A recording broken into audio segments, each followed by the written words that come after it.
Today we're going to review the T20 series in India. England's first T20 loss in over 3 years, so it was quite a big win for India, and it was a good test for our boys in India just before the World Cup at the end of the year. Although it is good to have a 3-2 loss in India, I don't think, well, judging on our predictions, there are a couple of us who saw a 3-2 England win, a 3-2 India win. But really, in expectations of how well teams do in India, it's, to have come out and lost it is a bit disappointing, really, considering how well we played. I think that there were stretches of it where, especially as you say, going 1-0 up and 2-1 up, to then let it go at the end, it's upsetting. I definitely thought it was disappointing because we won 4 of the tosses as well. I think the toss in India was vital, and to lose 3-2 after winning 4 tosses when 65% of the games in India are won on the toss by the team that wins the toss, I think that was massive. But what do you think, Roy, though? Do you think England came a bit short, or do you think that India were just a little bit better? Yeah, I just think in the end it was how I expected it to go. I'm pretty sure I called 3-2 India. I'm just going to get that out there first. I think Ross did as well. You three all predicted a 3-2 India win, and I predicted a 3-2 England win.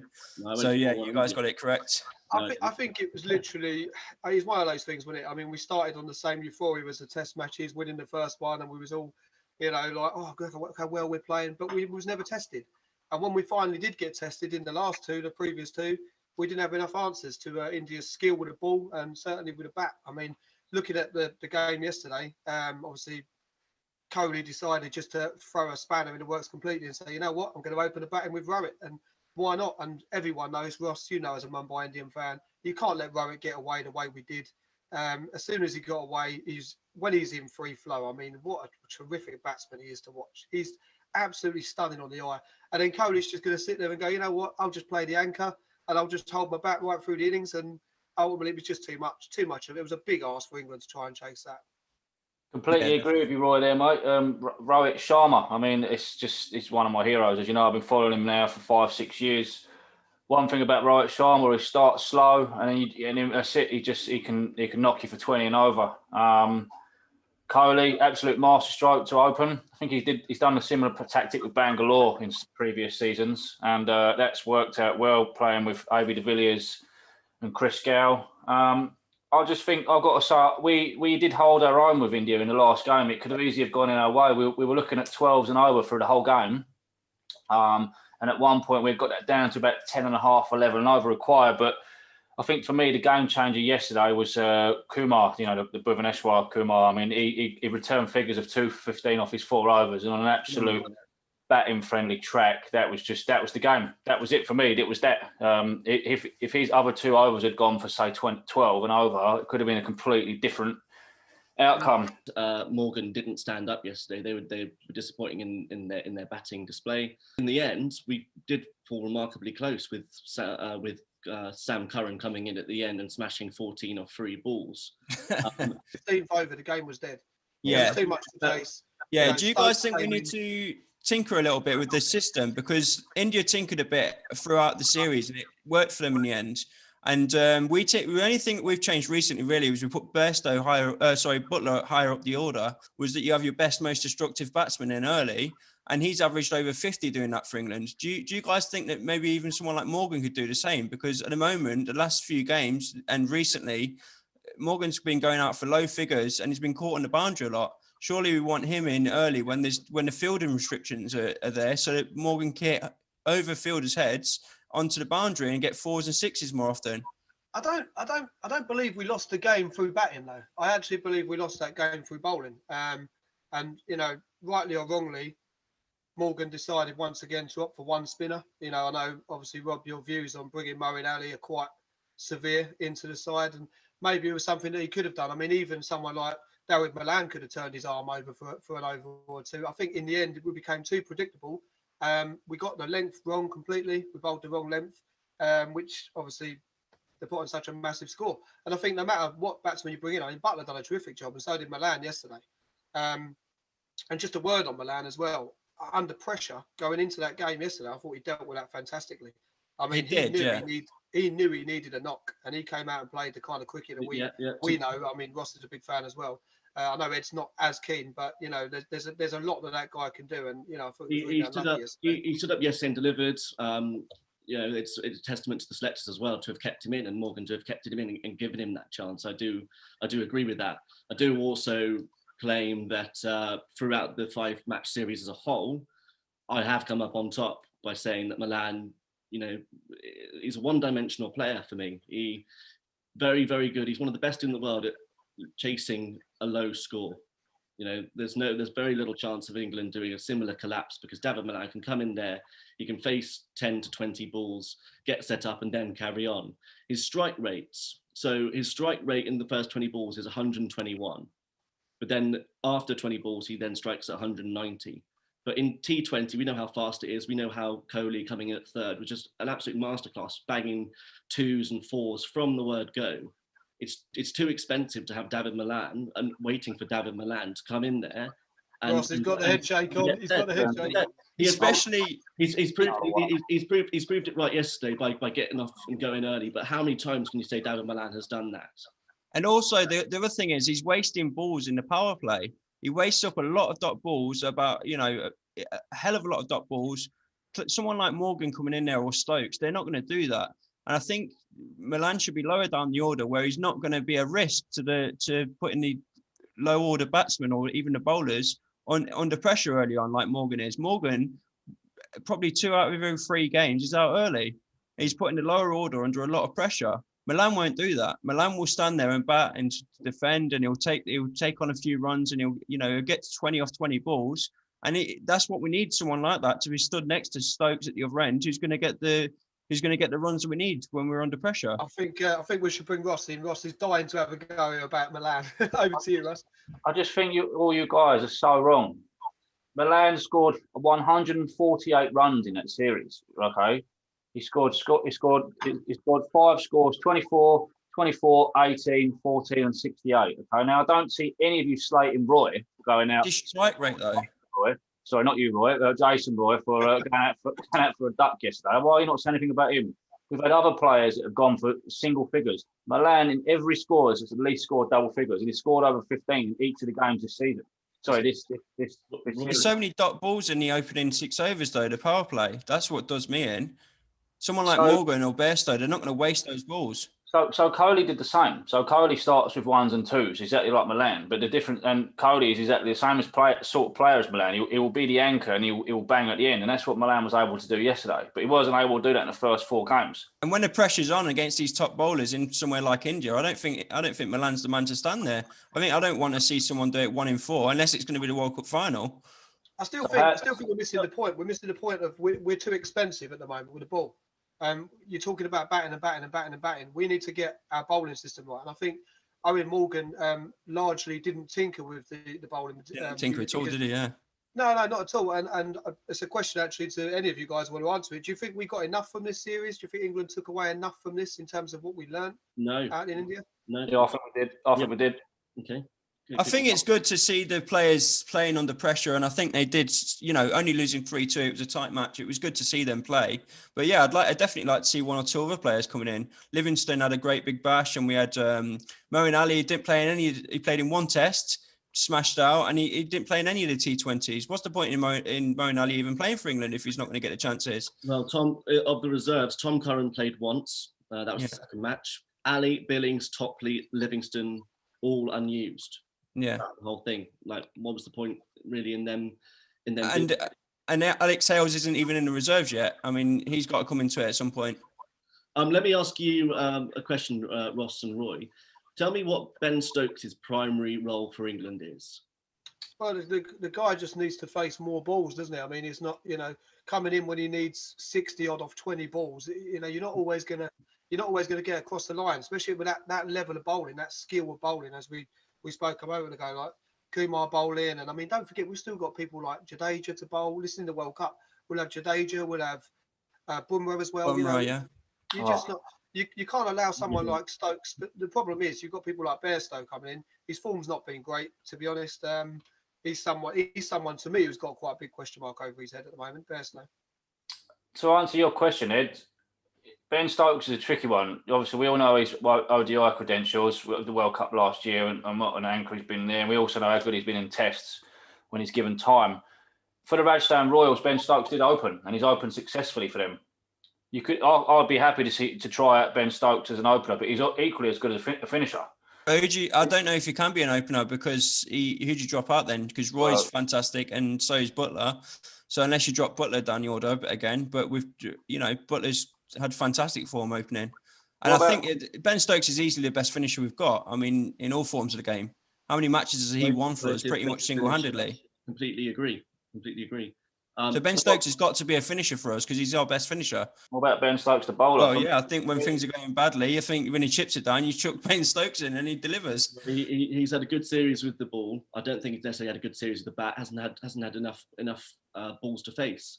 I think that Levo and Morgan to captain, take the pressure off him with the bat by moving Stokes further up that order to third. I'm going to go back to the whole Milan debate. If Milan has a good IPL, right? If Milan has a good IPL on those pitches, he can cement his position at number 3. I don't think that we rotated the side to not include him and maybe make some tinkerings, moving Stokes up to third and having the top three come in, and then once one of Butler and Roy gets out, we can have Stokes coming in, doing some heavy hitting. If there is another wicket, if Stokes gets out, Bairstow comes in, bit more solid to then protect the remaining order down to 6th or 7th. At the moment, I'll say the same for Morgan. Then, what's Morgan's role in the team if he's getting out so early and he's not facing enough balls? Surely we want him facing the power play balls. He wins the tosses, mate. Yeah, and then loses the match. Win the toss, lose the match. Great. Subbed. Here's a question for you. There was a rumor the other day that apparently it's already going to happen, providing they can get the logistics right of it because of the Ashes preparation. Joe Root will be coming back into the England squad for the T20 World Cup. So where does he fit in? Is he someone that England missed in this series? Do you think he's someone that I think he's so clever with the bat, isn't he? He can get those twos. He doesn't have to necessarily always get the boundary, but he's clever. When the field's all, his intricacies around the field is brilliant. His placement, he can get so many twos. It's so valuable getting 1-2, 1-2, and then just getting the odd boundary off the bad ball. I think he can definitely be up there somewhere. I think probably at 4. Is there a chance we get ourselves into a pickle with all these batsmen that can come in and where to sort of place them? Who's best there? It is a tricky decision because I've forgotten about Root coming back into the T20. Think about this conversation we're having now. How lucky we are because 10 years ago our T20 squad we had some bang average players in it. I know we won the first ever World Cup T20 actually, didn't we? Paul Collingwood was smashing it for us and Kevin Peterson. But we've after that we sort of struggled in the limited overs, the ODIs and the T20s. And look at us now. We're so blessed to be able to be leaving. Captain Morgan. Yeah, Livingston and all these players left on the bench. I mean, Murray Nally, the Curran brothers. I mean, we're so blessed to be able to be talking about this. Really, it's unbelievable. We are, but it's not nice to come off a series losing 3-2. We do need to make changes now. No. If only we'd made it 3-1. On in the fourth game, we could have maybe made these tinkers and sussed out a few more players. Just a word on India though. I mean, how amazing are they? Seriously, what a proposition! Are they going to win the World Cup? What do we think? Yeah, I think 100%. if we get it right, we will. Why not? 100%. That was some of these players haven't even played in India yet. That was Milan's first attempt to play in India. He's got a whole IPL season to come. He's going to get better. Can I throw in one stat there that you boys don't know probably, and this is going to shock you. So since the last World Cup in 2016, England have lost 3 bilateral series. Okay, can you guys name the teams? Well, India just now. Mm-hmm. And probably India again. Yep, and the other one. India. India. Is it India again? India are the only team to beat us in a bilateral series since the last World Cup, and they beat us the last 3 times. Wow. That for me is why they are my pick for the World Cup this year. They've got too much talent, too much. I mean, look, they brought in that Surya Kumar Yadav, and look at him. I mean, the uncapped Kishan, look how good he looked. The uncapped Indian players coming in, Mumbai orientated, of course, for this time. But even if you look at the IPL squads as well, the uncapped players they're seriously turning some heads in India. The Mumbai Indians must be. I mean, Ross is obviously a massive fan. I mean, they're sitting back now thinking not only are they going to win the IPL potentially, they could be winning the World Cup. Yeah. Mumbai win the World Cup, brilliant. Just to touch a bit more on sort of the World Cup coming up in India at the end of the year, there's a couple of names that I've written down that are shoo-ins to be there. Mark Wood, one of them, is proving that he is not just a one-format player. Of course, been very dangerous in tests over the last few years, and coming into this squad, I thought, oh, he has done a fantastic job. 5 wickets he's got, 6.3 average overall. The second name is Sam Curran as well. Now, Rob said yesterday that he didn't think it was Sam Curran was a nailed down option. Just that those 3 sixes at the end of the innings yesterday, the fact that Owen Morgan loves to have him in the team. You can't miss out with Sam Curran. I don't think, and I think he's a dead cert for it. I just think that for Sam Curran, as an all-rounder, what does he actually bring to the table? He's not great with the ball, and he's not great with the bat. He is average at both. Disagree. Sam Curran's not great with the ball. Disagree. He's a terrific bowler. Sam Curran's a terrific bowler. He can find defence with a bat. And he can bowl. He's so Rob, I don't mean to burst your bubble, mate, but Sam Curran is going to be the opener for the Chennai Super Kings this year. Yeah, I know. So what do you think about that? I'll be bigging him up later, don't worry. Yeah. I'll be bigging him up later, don't worry. Ridiculous. I remember watching Sam Curran last year in the IPL, and he was taking wickets and not, only going for ones and dot balls. He gets that little bit of swing. I think he's a blinding player to watch, and he's just so simple, his action. I'll guarantee you he's in that 11 England's first game of the T20 World Cup. I think Moeen Ali's going to be in there, and I don't see room for another all-rounder with Ben Stokes and Moeen Ali already in there. Yeah, you say yourself though, Rob, like you sort of claim you like Moeen Ali, but then you say you don't like him at the same time. But yeah. I do agree with you. If we had somebody else like a Moeen Ali, someone a bit more like Rashid Khan, I was actually surprised. That pedigree of player there. But I'm looking at the spin department, and we've got Adil Rashid. There's not really too many other options. Who would you? Yeah, but I would rather bring Joe Root in, because we've seen Joe Root can bowl and he can bat. So if you're bringing him in and then you say there's no options, are you going to give him 4 overs? You got Liam Livingston can bowl as well. Are you giving Joe Root 4 overs at the World Cup? No, absolutely not. 2 overs. Yeah, probably 2 overs. Yeah, he's part-time. Yeah, so we need someone. So we do need a spinner in there. Adil Rashid's done a good job. Adil Rashid. He can't bat though. What was it yesterday? 4 overs for 30, Rashid. But you're not going to trust him with the bat late on when we're trying to chase a game. Whereas Moeen Ali, you can trust to get boundaries. Well, we need to get the order right so we don't have to be relying on Rashid. If we're chasing a game at the end and you want someone to stand next to Stokes, I wouldn't mind it being Moeen Ali. It's been wonderful to have a game every couple of days. I know everyone on the Facebook groups will probably looking at the notifications come in, but hopefully everyone's been happy with what they're seeing so far and willing to contribute to it as well. Just also to mention that coming up later on in the year before the T20 World Cup, we do have some extra series. We've got 3 T20s against Sri Lanka in June. We got 3 against Pakistan in July, both of them in England. And then just before the World Cup, we've got 2 against Pakistan. Now, those 2 against Pakistan in Pakistan, they have to be England's lineup, don't they? Those 2 games have to be England's glorified. This is the team that's going to propel us to the World Cup final. Yeah, and we've got to smash them as well. We've got to absolutely smash them out of the park. We've got to put on at least 200 with a bat, and we've got to bowl them out for as little as possible. Yep. Morgan said himself. He said, "Don't forget this team you've just seen in India. This is not nailed on. There's plenty of other options. We've already explored other options. We've seen Billings have a go. We've seen Livingston have a go. So all these players, we've still got. There's so much cricket to come. Obviously with the IPL, then we've got the 100. Then you've got all these international series, the T20s you're talking about. So there's a lot of decisions still to be made. So don't rule out people like Moeen Ali yet. And I know I'm not a big fan of Moeen Ali, but I just think he should be quite frustrated sitting on the sidelines watching. I think he'll play a bigger role in the one-day internationals. Yeah, we'll see. Yeah, I hope so. putting Yeah. players together that play well together, things like that. I think one of the good things about Josh Butler is it doesn't matter where you put him, he plays well with the player he's with as well. I think him and Stokes play quite well as when they're trying to win a match as well. So he's not nailed on as an opener, even though he's done so well.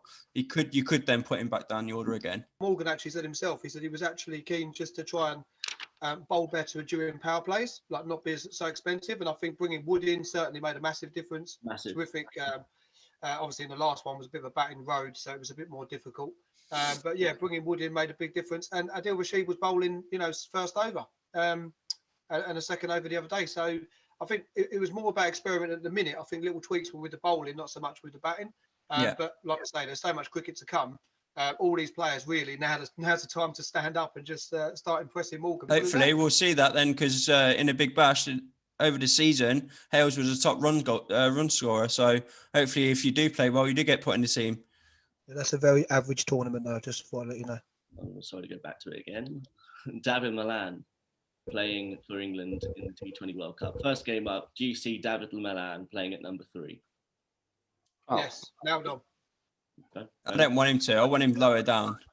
Okay, guys. So overall, I thought it was a terrific series. It was fascinating to watch. I mean, when England play India, I'm just glued to the TV. I don't know about you guys. It's a shame, obviously, fans couldn't witness some of those games because they were terrific. I think Morgan would have learnt a lot. I think Kohli would have learnt a lot. I think all round it was absolutely terrific to watch. Excited for the one-day internationals as well. But yeah, be a great, obviously, summer of cricket to come. A lot of people to prove themselves and get themselves up there and force themselves into the squad, both for Morgan and for Kohli. But yeah, all round, amazing series. England were unlucky, but I think there was just some key moments that we could have been a little bit better in certain departments. But overall, terrific series. Really enjoyed it. So that wraps up the T20 episode then. So thanks for watching. I've been Rob. Goodbye. I'm Ed. Goodbye. I'm Ross. Goodbye. I'm Royston. We're the Fourth Stump. See you guys.